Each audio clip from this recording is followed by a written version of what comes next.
예, 여러분 안녕하세요. 한국금거래소TV 금알람의 송중길입니다. 이번 주는 방송을 두 차례에 걸쳐서 하는데요. 앞선 방송에서는 이제 금값이 1,800달러가 무너졌기 때문에 어떤 향후 전망이 전개될지에 대한 해외 반응 기사를 인용해서 말씀을 드렸고요. 지금 방송에서는 그 미국의 주식 시장, 채권 시장, 그다음에 비트코인에 대한 그 개인적인 견해를 한번 다뤄보도록 하겠습니다. 주간 이슈도 한번 짚어보고요. 자, 어떤 일들이 있었는지 알아보도록 하겠습니다. 이번 주는 2월 22일에서 2월 26일까지의 상황인데요. 가장 낮았던 것은 이번 주 월요일 상황이고 가장 높았던 상황은 이번 주 화요일입니다. 미국의 상황에 따라서 이제 변동폭이 발생이 됐는데요. 자, 가장 낮았던 월요일 상황은 환율은 1,105원에 시작을 했고요. 금 국제가는 1,780불대에 나타냈습니다. 그람당 기준가가 63,500원대 보였고요.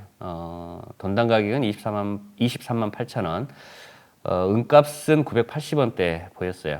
그 미 달러 약세가 이제 그 금값이 7개월의 최저치에서 반등하는 기회로 작용을 했고요. 산업 수요인 은, 백금, 팔라디움은 여전히 강세를 지속해 보였습니다. 상대적으로 금 가격은 안전자산 인식 탓에 성과가 부진했고요. 산업 수요인 은, 백금, 팔라디움의 그 투자자들 관심도가 더 올라갔다 이렇게 보시면 될 것 같고요. 가장 이번 주에 높았던 화요일 상황은 환율이 1,112원 보였고 금 국제가는 1,810달러대, 그람당 기준가는 64,700원, 돈당 가격은 24만 2,800원대 보였습니다. 은값은 이때 그람당 1,000원을 넘겼고요. 자, 로이터에 의하면 미 달러 약세, 그다음에 인플레이션 상승 전망 우려가 금융시장 불안 요소로 확산이 되면서 투자자들이 다시 안전자산으로 몰려 금값은 전날 대비해서 약 1.5% 이상 상승했고요. 근 일주일에 만에 최고치를 기록을 했습니다. 요즘 핫한 게 이제 비트코인인데요. 앨런 미 재무장관은 NYT 주최 행사에서 비트코인에 대한 작심 비판을 했는데요. 세 가지 이유를 들었어요. 잠재적 손실 우려, 그 다음에 극도로 비효율적인 투자 형태, 그 다음에 매우 투기적인 자산이다 이렇게 언급을 했고요. 이 언급을 하자마자 비트코인 가격은 또 하락을 했죠. 그만큼 이 중앙은행의 통제권을 벗어나 있는 거래 형태이기 때문에 중앙은행 등에서 작심만 하면 비트코인에 대한 압박이 많이 크게 작용할 것이고요. 그만큼 하락 가능성이 높아 보인다라고 볼 수 있겠습니다. 자, 이번 주 금요일 상황입니다. 오늘이죠. 아침 환율은 달러가 강세를 보이자 1,122원으로 시작을 했고요. 금 국제가는 1,800달러가 무너졌죠. 1,769달러로 온수당 시작했습니다. 그람당 기준가는 63,800원대, 돈당 가격은 23만 9천원대, 실버는 990원을 유지를 하고 있습니다.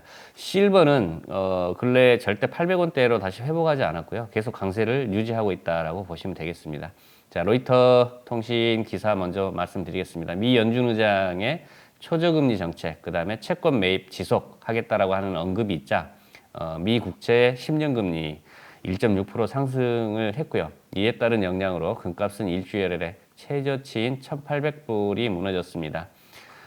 미국의 긍정적인 경제지표 영향에 안전자산에 대한 수요 이축 등으로 금값은 어제 대비해서는 약 1.3% 하락했고요. 예, 블룸버그 TV를 통해서 빌 게이츠도 비트코인에 대한 경고를 했었는데요. 비트코인 투자 자제를 하라는 의미로 생각이 되고요. 언론 머스크처럼 돈이 많지 않으면 비트코인에 투자하지 말라. 그만큼 투기성, 변동성이 매우 크다라고 하는 경고성 메시지로 보여지고 있습니다. 예, 제 개인적인 견해를 말씀드리는 골든팁 시간입니다. 여기저기 자료도 확인을 해봤고요. 자, 가장 이슈가 요즘 주식시장, 그 다음에 채권시장, 그 다음에 가상화폐 시장이 되겠습니다. 현재 미국 주식시장은 대형 기술주 상승이 멈추고 조정세에 접어든 모양새입니다. 1, 2달러대, 우리나라 돈으로 1,000원, 2,000원대의 그 저가 주식들이 하루에 100에서 500%씩 폭등을 하는 장세가 이어지고 있는데요. 이는 그 지극히 정상적인 시장이 아님을 웬만한 사람이라면 다 알 수 있을 것입니다. 그도 그럴 것이 팬데믹으로 풀린 막대한 달러가 주식시장 대형주 위주로 가격 폭등을 일으켰고 이제는 인플레이션 우려로 인하여 시중금리가 요동치면서 작은 흐름이 주식 시장의 대형주에서 빠져나와 채권으로 흘러들어가고 있는 모양새를 가지고 있습니다. 자, 이런 와중에 비트코인을 필두로 가상화폐가 떡상했다라고 하는 거죠. 요즘 이제 급등을 했는데요. 그러니까 주식시장에서 빠져나가는 자금들이 가상화폐 시장으로 몰려들고 있는 것이고요. 과거 가상화폐 시장은 투자 시장에서 마이너리그였는데 변동성도 크고 투기성도 아주 짙었죠. 근데 요즘 일어나고 있는 폭등세에는 배경에 거대한 기관들이 있는 것으로 보여집니다. 기관들 역시 금리 인상 우려와 채권 금리 인상에 따른 조정 장세를 벗어나 새로운 투자처, 새롭게 이득을 챙길 수 있는 시장을 찾아서 가상화폐 시장으로 몰려드는 것으로 보여지고 있고요. 자, 어쩌면 이것이 주식과 채권 시장의 중간 단계로 작용하고 있는 연결고리 역할을 할 수 있겠으나 가상화폐가 마이너리그를 벗어나 메이저로 상승하면 할수록 탈중앙화, 나아가 달러 부정이라는 기축 달러를 위협하는 존재로 인식될 수도 있겠습니다. 그러면 미 연준, 미 중앙은행에서 가만히 두지 않을 것으로 보여지고 있고요. 자, 거대 기업들 입장에서도 주식 가치를 끌어올릴 수 있는 제로금리의 좋은 시절이 끝나가고 있고 이제는 거대한 인플레이션 쓰나미와 그 뒤를 따르는 금리 인상의 시대적 흐름을 누구보다 잘 알고 있을 것이고 그래서 반드시 도피처가 필요할 것입니다.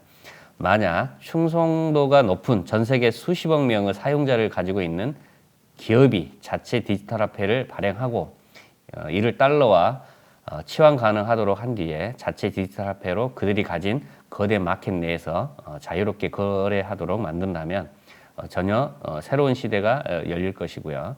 마켓에 들어오고 싶은 기업이 있다면 영역은 얼마든지 더 넓어질 수가 있겠습니다. 자, 자체 발행 디지털 화폐를 다른 기업들과 거래 시 대금 처리에 이용할 수 있게 된다면 국가를 초월하는 새로운 디지털 화폐 체계가 완성되는 것이고 이미 글로벌 기업들은 국가를 초월해 자체 생태계를 가질 정도로 거대해져 있습니다. 그러니까 이미 세팅은 끝났고 디지털 화폐만 도입하는 단계로 생각하면 될 것 같고요. 일례로 JP모건이 은을 대량으로 매수할 때 향후 디지털 화폐 도입을 염두에 두고 진행하는 것이 아닌가라는 언급도 있기도 했습니다. 거대 기업들 입장에서는 비록 달러를 이용해서 수익을 내고 이만큼 성장했지만 대긴축의 시대가 왔을 때 긴축 부담을 지고 싶지 않을 것이고 이미 시장 장악력이 절대적이라 그냥 지들끼리 짝짝꿍해서 좀 표현이 그렇죠. 보유 마켓에서 통용되는 디지털 화폐를 발행하면 되는 것이고 화폐 발행이 끝나면 그것을 기반으로 새로운 주식시장을 만들지 못하리라는 법이 없을 것입니다. 현재 주식시장도 거대 은행들과 미 연준이 나쁜 표현으로는 붕가붕가해서 만든 것이고요. 자, 그러면 기관과 거대 기업들의 가상화폐에 대한 접근은 단순한 거래 수단 다변화가 목적이 아니고 결국 달러 부정으로 연결될 수 있고 이는 미 정부, 미 연준과 직접적인 마찰을 일으킬 것입니다. 비트코인은 자체 디지털 화폐 생태계를 만들기 위해 미 연준의 견제를 막아낼 방패 혹은 미끼에 불과하다라고 생각이 됩니다. 미 연준이 현재 가상화폐 시장 정도는 셧다운 시킬 수 있는 능력이 충분하겠다라고 볼 수 있는데요. 그러나 이제 글로벌 A 기업, B 기업, C 기업이 독자적인 혹은 연합해서 새로운 디지털 화폐 체계를 만들고 자체 마켓을 운영하겠다고 선언하면 그 거대 기업들을 일시에 셧다운 시킬 수 있는 능력이 미 연준이 있을까라는 생각을 가져보고요. 기축 통화의 지위가 다가올 미래에는 크게 흔들릴 수 있겠다라는 생각을 가져봅니다. 지금 현재 미 채권이 일시적으로 좀 상승을 하고 있고요. 분위기는 달러 강세로 인식되고 있고 금값의 이제 하향 압박으로 작용을 합니다만 큰 틀에서 놓고 보면 절대적으로 금값은 그래도 우상향 가능성이 높아 보인다라고 볼 수가 있겠습니다.